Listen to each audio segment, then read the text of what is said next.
Then she entered some numbers on the computer and swiped the card.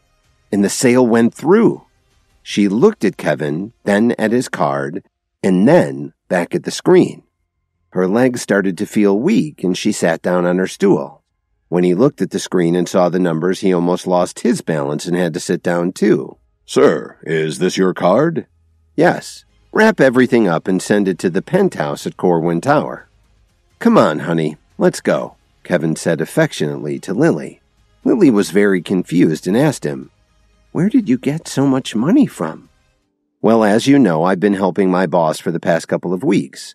My latest project just earned him about $140 million, so he gave me a bonus of 1% of the sale." Lily was even more confused now. How could Kevin's boss be so generous? Just then, Kevin's phone rang. "Hello, Kevin. Please come to the store. There's something I need you to settle right away."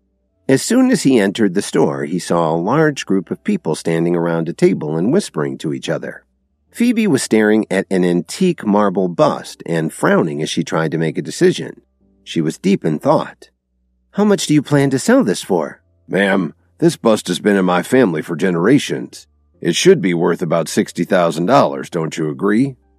The antique shop owners in the crowd started whispering to each other. Some thought it might be worth it. Others wouldn't give him $50 for it. Kevin squinted and took a close look at the marble bust. It looked like an authentic Roman bust, probably from the 2nd century. As he walked around it, he could see that someone had tried to repair it, probably in the 1600s. "All right, I'll take it," Kevin said directly.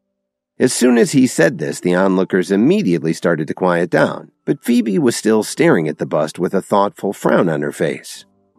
"Do you know anything about antiques? Be careful." "Don't worry, I know what I'm doing. Please allow me to cover this man's sale." The young man said, "You rock."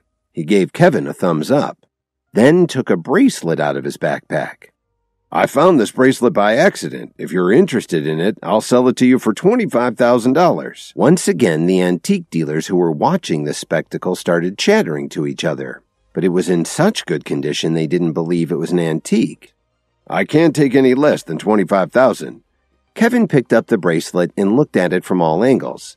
Then he raised it over his head and looked at how the stone looked in the light. Then he put it next to his ear and flicked it a few times with his finger.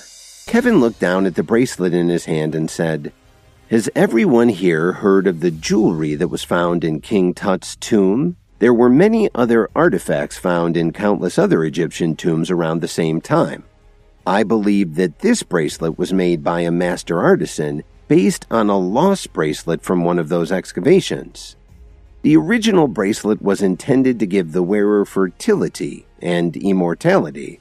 Together with the original bracelet, the pair of them would be worth quite a bit more, perhaps as much as $3 million. Okay, transfer $25,000 to this gentleman," Phoebe said excitedly. One of her employees immediately transferred the money to the routing number he'd given them. "Who said I only want $25,000? I want $1 million for the bracelet. You still owe me $975,000. "Sir, how can you do this? I've already transferred the money to you and our transaction is complete."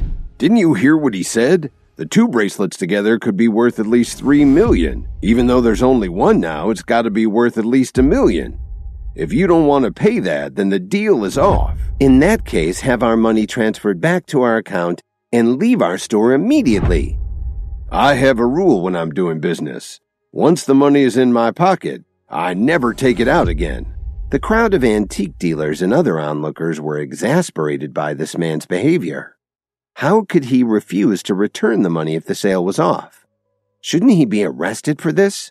"Security, arrest him!" Kevin walked over to the man and grabbed his shoulder. "Let me go! Do you know who I am? I'm Reuben Cook. Maybe you've heard of my cousin Drake Cook." He pushed at Kevin to break free but failed. As he struggled, some fruit fell out of his backpack. He quickly took out his phone. "Drake, I'm surrounded. Send someone down to Anderson Antiques to save me. I came here to sell 2 antiques, but now everyone has me surrounded and they want me to pay them before they'll let me leave." "I'll be right there. I want to see who has the cojones to try something like this." Phoebe was so furious that she couldn't speak. Everyone started to encourage her to accept the deal to make Reuben go away. After a few minutes, a couple of black SUVs screeched to a halt in front of the store's entrance. Drake rushed into the room, followed by his bodyguards. "How could this be?" Drake asked sternly. "Who's in charge here?" Phoebe's face turned pale. Just as she was about to face Drake, Kevin put his hand on her shoulder and took a step forward. He stared blankly at Kevin, and his expression turned from anger to confusion to fear. "Drake, you got a lot of guts bringing your men in here to cause trouble." Before Reuben could say anything else, Drake gave him a backhand to the face. "Why did you hit me? I'll deal with you later." Phoebe bit her lip nervously when she saw Drake walking towards Kevin. However, what happened next shocked everyone in the room. "I'm sorry, Mr. Williams. I had no idea this would happen. My cousin can get carried away sometimes." "Get over here, you. Hurry up and apologize to Mr. Williams." I'm sorry, Mr. Williams. I was wrong to do that." "I'm sorry, ma'am." "Is everything settled now, Mr. Williams?" "We're good. I want you to leave that fruit. Do you have any objections?" "Of course not." Reuben placed it on the table in front of Kevin. "How did you get this?" He kept turning the black fruit over and over until he was sure that he wasn't mistaken.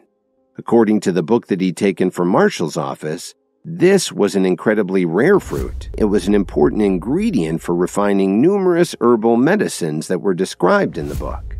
"I found this at a health food store on Cicero Avenue. It was the only one like this." "All right, Drake. Take him away." Just then, Phoebe ran out of the store chasing after them.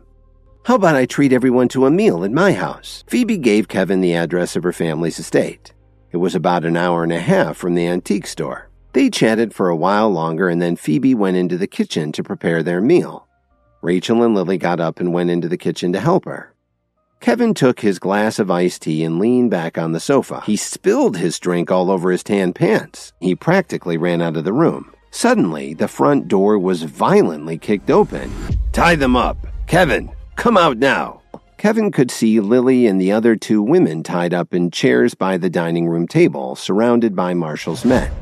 Just as he was about to attack Kevin again, Marshall fell to the ground heavily and broke out in a cold sweat. He felt like there were countless ants biting him from head to toe.